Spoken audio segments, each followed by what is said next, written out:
শুভ সকাল বন্ধুরা। তো আজ সকালবেলায় করছি আছে লুচি আর যে আলু বেগুন আর সামান্য একটু মুসুরি ডাল দিয়ে তরকারি। এই যে লুচির জন্য রাত্রেবেলায় আমি মাদাটা মেখে রেখেছিলাম, আর দুপুরের জন্য সবজিটা করে কেটে নিয়েছি। এই যে এখানে আলু, কাঁঠালের বীজ আর ডাটা দিয়ে চচ্চড়ি করবো, আর করবো শঙ্কর মাছের ঝাল। এই যে শঙ্কর মাছটা আগের দিন এনেছিল, আমি রেখে দিয়েছিলাম কিছুটা, তো আজকে ঝাল কিংবা রসা করবো। এই যে তরকারিটা হয়ে গেছে, এবার নামিয়ে নেবো। এই যে তরকারিটা হয়ে গেছে, এবার আমি চচ্চড়িটা বসাবো। চচ্চড়িটা কড়াইটা বসিয়ে দিয়েছি। চচ্চড়িটা করার জন্য আমি পাঁচফোড়ন ফোড়ন দিয়েছি। হলুদ দিয়ে ভালো করে ভেজে নেবো। মাছ আর চচ্চড়ির জন্য এক এক করে আমি মশলাগুলো সব বেটে নেবো। সব মশলাগুলো বেটে নিয়েছি। এখানে চচ্চড়ির জন্য নিয়েছি সর্ষে বাটা, কাঁচা লঙ্কা বাটা, আর মাছের জন্য জিরে, শুকনো লঙ্কা, আদা রসুন বাটা।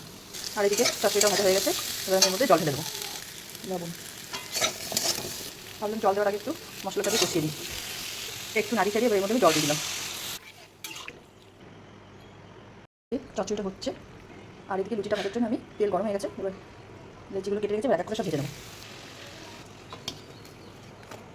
এই যে সব লুচি আমার ভাজা হয়ে গেছে, সবকটা কিন্তু ফুলে ফুলে টসটস হয়ে গেছে। আর এদিকে চচ্চড়িটাও প্রায় হয়ে গেছে, ডাটা সব গলে গেছে। এই যে চচ্চড়িটা আমার হয়ে গেছে, এবার নামিয়ে নেব। এই যে হয়ে গেছে চচ্চড়ি, লুচির সাথে আলুর তরকারি। এই যে লুচি, এবার মাছের ঝোলটা করে নেবো।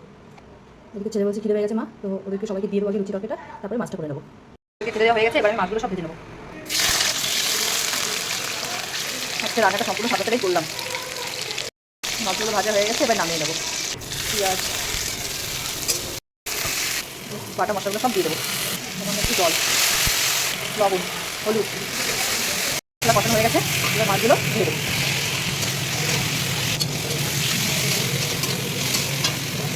জল দিয়ে দিলাম।